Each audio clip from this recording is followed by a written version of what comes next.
Welcome back, Tech fans, to this edition of Tech Talk. I am here with Victor Lange, former Louisiana Tech golfer and now professional golfer on tour at his home in South Africa. Victor, how are you today? Good. Thank you for having me. I appreciate it. But yeah, just at the home base here in South Africa. Well, we've been following you ever since you left Louisiana Tech and all of your travels and your competitions, and we're certainly pulling for you. You kind of made world news here in recent weeks. I think, as you said, well, we were talking earlier, as being dubbed the first golfer, a professional golfer in the world to come down with the coronavirus. So let's talk about your experience with that. Just, when you found out that you had it. I think you said you were asymptomatic, but just let's tell our fans a little bit about your experience as it relates to the coronavirus. Yeah, absolutely. Well, basically, so I'm playing professional golf on the PGA Tour Latin America. This is my third season going on to that tour. So I've kept my tour card for the last two seasons, and we were just starting the third season. And I think the tournament, I can't remember the exact dates right now. It was end of February, very beginning March. But it was a tournament in Mexico. And anyway, but generally during Christmas, December and January, I come home to South Africa to see the family for Christmas, to spend some time with family, because basically for the rest of the year, the majority of the year, I'm away from South Africa, traveling in South America and America. But in any way, so I flew from South Africa to Mexico for the first event of the season. And played okay, played quite nicely, made the cut and finished okay. But then I flew back to South Africa, and I think I got back to South Africa on the 10th of March is when I got back to South Africa. And then I went on a little trip. We went on a little hiking trip in the mountains here in South Africa as soon as I got back. And then on the 15th of March, I was away from home in South Africa. We were at the beach, and basically one of my friends, it was a girl, she hurt her toe, and I had to take her to the hospital to treat her toe. And basically with the COVID-19 situation going on globally, when you get to the hospital over here in any way, I'm not sure. I haven't been out of the country in a while, so I'm not sure what it's like. But over here, they screen you when you walk into the hospital. They ask you, are you displaying any symptoms of COVID-19, fever, cough, shortness of breath, etc., etc. And I said no, but then they asked, had I been out of the country in the last 21 days? And I had to say yes, because I just got back from Mexico. And then they actually said, well, that's all fine, but we can't actually treat the girl before we've actually tested you for COVID-19. They apparently that was hospital policy for them. Okay. So that's how I got a test. I was actually quite annoyed because this girl just hurt her toe. I'm taking her to the hospital, and I've become the patient all of a sudden while she's her toes been hurt. So but anyway, so that's how I got tested for COVID-19. And then on the 18th, so that was on the 15th, on the 18th, I got a call from a doctor. I just got back home. I think it was like a Tuesday. I got back home on the Monday. So I'm back home here with my parents, and I get a call from a doctor saying, listen, just got your lab results back. And it came back as positive for SARS-CoV-2, which is COVID-19. Wow. I'm standing in my room talking to this doctor, and I'm like, are you serious? I'm like, has there been some sort of a mistake made? Possibly because I'm absolutely fine. You know what I mean? Yeah. I have zero symptoms. I'm healthy as can be. And she's like, no, I'm at the lab right now. I just got your results back. Phoning you straight. And yeah, so it was kind of like, one of those worst fears comes to life, because I've just spent the last day at home in Yep. contact with my mother and my father. Sure. We weren't in too close of a contact, but I'm at home. Do you know what I'm saying? So my concern was never for myself. It was more for my parents, not to make them sick. Yeah. But fortunate, and so after the call, we were basically instructed to go into a 14-day quarantine, and after the 14 days, we were all retested, and everybody's test came back negative. So luckily they didn't get sick. But so that's basically what happened. No, it's an incredible story, and certainly glad that your parents did not get sick. I know that would be my worry as well. Yeah. I was in the same situation, and so that's good that and that's the thing, that's what we talk about. So many people will be asymptomatic, and if had you not gone, if that not happened, there's no telling how many people you would have interacted with and potentially have transmitted that to people. Oh, absolutely. I mean, I'm an active guy. I go to the gym every day. All these things. I would have been in contact with a lot of people. I mean, as well as, like, as soon as I got notified that I had COVID-19, I contacted the PGA Tour Latin America, because I obviously had just played a tournament, and I was in contact with a lot of those players. And you're not sure where you got the virus from. Whether I got it at the tournament or I got it, on my long journey back home from Mexico to South Africa, which was a long journey. So I most likely, apparently, you're quite likely to get to get transmission on aeroplanes, as it's circulated air and it's confined spaces. So that's where my doctors in any way said that's most likely where I got it, on the aeroplane back. Yep. But I had to notify the tour basically as soon as I found out that I was COVID-19 positive, and inform all the players, my roommate that I was staying with the week. And I mean, it wasn't a pleasant experience, do you know what I'm saying? But everybody took it really well, do you know what I'm saying? And so don't get me, it was a bad experience, but it was a good experience as well. I got a lot of positive report about it. No, that's great. Well, you talk about the tour, and obviously right now, just like every other sporting event, everything kind of shut down. But what's your current situation, and when do things look like they might return for you as it relates to getting back on tour? Yeah. Well, like we spoke just before we started recording, but basically I got an email 2 days ago from the PGA Tour Latin America, and that was actually the first that I heard from them in quite some time. And basically the email said that they were planning on restarting in America's fall. So that would be, I guess, August, September-ish. Yeah, sure. So yeah, it's been quite a weird experience. We just started the season. You do so much hard work in January and February and December, and in preparation for the season coming. And then you start the season, you play the first event, and then I've basically been quarantined or in quarantine, for like 8 weeks after that first tournament. So, of all the sports, that we are out there, professional leagues. I mean, I would imagine golf has got to be one of the ones that certainly could return and provide, because if you don't have fans at the tournaments, I mean, really, your interaction with the other players is very, very, very minimal, if not any physical contact with your opponent. Certainly, you and your caddy need to make sure that you're sanitized, and that I'm guessing they'll have to go through some testing to where you and the caddy know. Of course, in your situation, you can breathe all over everybody. I mean, you're not going to have it again for a while. So, I guess golf is one of the few sports that we probably will see be able to come back maybe without fans, just given the proximity and that it's an outdoor sport. Is probably going to have some success where others may have to wait and see a little bit.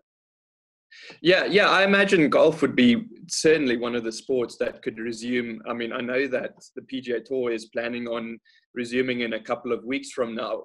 I think in July. I'm not 100% sure on that, but pretty soon. And so I'm hoping that they do restart. The problem with the PGA Tour Latin America is flying into those South American countries. It's obviously I'm not sure how those countries are going to be, and it's because it's all about being able to fly internationally, basically, and a lot of the countries have closed their borders, just like South Africa right now, where I'm at the moment. We've just gone from stage 5 of lockdown to stage 4, and only in stage 1 is international travel allowed again. Wow. So I mean, I'm hoping that they don't, restart the tour, and I'm not even able to fly internationally yet. Yeah. But yeah, I think personally, I mean, golf, you're not in close proximity to people. We're all kind of far out there, away from each other, just, out there basically in a big field. Yeah. So if you exclude the fans, I certainly think golf is a sport that definitely, I think, needs to restart. The world needs sports, man. Now, are you able to practice? I mean, are you even allowed to go to a driving range or a golf course, or are you just having to do stuff around the house, or how are you maintaining? Yeah, unfortunately, all the golf courses are still closed over here. It is not allowed to play golf or any practice facility. All the facilities are closed here, basically. So basically what we're able to do here right now is we can go outside and go buy groceries and come back, basically. But anything more than that, and some businesses are opening again as they're trying to restart the economy over here. But as far as golf courses, they still shut. So I have to basically just do some home practice as much as I can, and really there's only so much that you can do. Well, yeah, I would imagine that's a challenge. Probably a lot of putting, I would imagine you're practicing. Yeah, if you don't have a perfect putting stroke after this, then you've done something wrong. Yeah, exactly. Well, let's talk about Louisiana Tech. So how does a guy from South Africa wind up at Ruston, Louisiana? I sometimes think to myself, it is kind of crazy that just a kid from South Africa did end up in Ruston. But I certainly had a great time at Louisiana Tech. I got recruited by Jeff Parks, who was their head coach at the time. I had just won the South African Amateur match play. I think that was in 2011, and that was also the year that I was starting. I guess graduating from high school and starting my searches for colleges. So I went to college from 2012 to 16, but basically winning the South African Amateur kind of got me on the radar, and then Jeff Parks contacted me, and well, I was in Ruston a couple of months after that. Yeah, that's awesome. Well, I mean, your career is just remarkable here, and you had several records that you broke for our golf program, and was a part of a conference championship that we were able to win. And so just maybe talk a little bit about your memories and your time, and maybe obviously some things that come to mind as you reflect on your time here. Well, I need to be a bit concise, because if I talk about all the good memories, we'll be talking for a long time. But certainly one of my favorite ones was obviously winning Conference USA. As a team was absolutely incredible. That's how I finished my career at Louisiana Tech. So it was a storybook ending. Do you know what I mean? It was the perfect way to end a decent career, I guess, as a student athlete. But I mean, I had a great time throughout my experience at Louisiana Tech, from the start to finish, really. I absolutely loved being a student athlete. I guess, a good story is, when I found my way to Louisiana Tech, my parents, my mother and my father went with me for the first 3 weeks, just because I had never been to America. Yeah. I didn't even come on a visiting trip. I just, it was a couple of weeks before school started, and I was on my way. So my parents came with me just to get me settled. So, we flew from South Africa to New Orleans. So, NOLA was the first piece of America that I saw or got exposed to. So it was quite a shock. I kind of turned to my dad when we were there and I was like, Dad, what did I get myself into over here, kind of thing. But no, it turned out great. We made our way to Ruston and, school started, and our first tournament, I think, was like basically right when school started. It was it was in Hattiesburg. I think it was, is that Southern Misses event? Yes. So basically my parents came with me to that event. I ended up winning that event, my very first college tournament, that I've ever played in. And so that was, a decent start. But, so I won on the last day, and then, we all get in the team van, and my parents, I'd say bye to my parents, and they drive to the airport to go back to South Africa. And we get in the van to go back to Louisiana Tech. So that's kind of how I started my career, I guess, as a student athlete, which was a great way to start as well. No doubt. Well, as I mentioned, you had several records and tournaments that you won and conference championships. I would imagine that for is maybe it's, even though it's not necessarily a team event or whatever, but I would imagine one of the greatest accomplishments that you're proud of was when you shot the lowest score in the history of Squire Creek at the time. Of course, you've been topped now by Sam Burns, I believe. But of course, yours was actually in a competition. It wasn't just you going out there and playing, right? I mean, you did that in our home event. Yeah, I mean, low rounds are obviously good, but low rounds in tournaments is where it's at. Do you know what I mean? Exactly. Yeah, I hear what you're saying. I think you just threw out a challenge to Sam. So, no, actually, funny you say that. That I've got the scorecard of that round right in my room wall here. Awesome.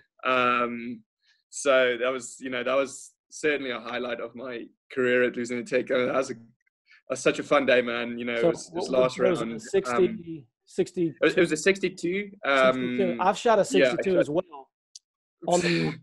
So I've shot a 62 on the front nine at Squire. So. I shot 33 on the front and 29 on the back. I think I birdied 9 out of the last 11 holes. Golly, what an amazing round! And it was a great way to finish. I knew I had to birdie the last 2 holes to, I think, the to tie the course record, and I ended up birdieing the last 2 holes. And it was a great memory. It was a great memory as well because Jeff Parks was watching the last few holes, and he wasn't the coach anymore at the time. Yeah. And we had just gone to regionals together the first time that a Louisiana Tech golfer went to regionals. The previous year, his final year. Yes, right. So we got to experience that together, which was absolutely incredible. Regionals together was phenomenal with Jeff Parks. But then for him to be there as well when I shot 62 was also pretty special. Yeah, I remember that day, and we were all just so amazed and proud. And well, Victor, I was as well. But funny story. I played with a kid from North Texas on the previous day. On the second round, and his name is Juan Munoz, and he's on the PGA Tour right now. Yeah. And he actually shot 63 the second round. I do remember. And I shot 68 that second round. And I thought to myself, and I was talking to Jeff Jenkins, who was the coach after the round, and I was almost upset. I was like, I just shot 68 and basically got dusted. But then the next day I came and shot 62 and beat him by 1, or his 63 by 1. So it was a special experience. Yeah, no doubt. Well, that's that competitor spirit that you have, and we just want to tell you, Victor, we're very proud of you, and everybody here at Louisiana Tech, we still talk about you. Obviously, everybody up at Squire follows you and is pulling for you, and we're hoping the best. Hopefully the season does get a chance to start back in the fall, and that you pick up kind of where you left off,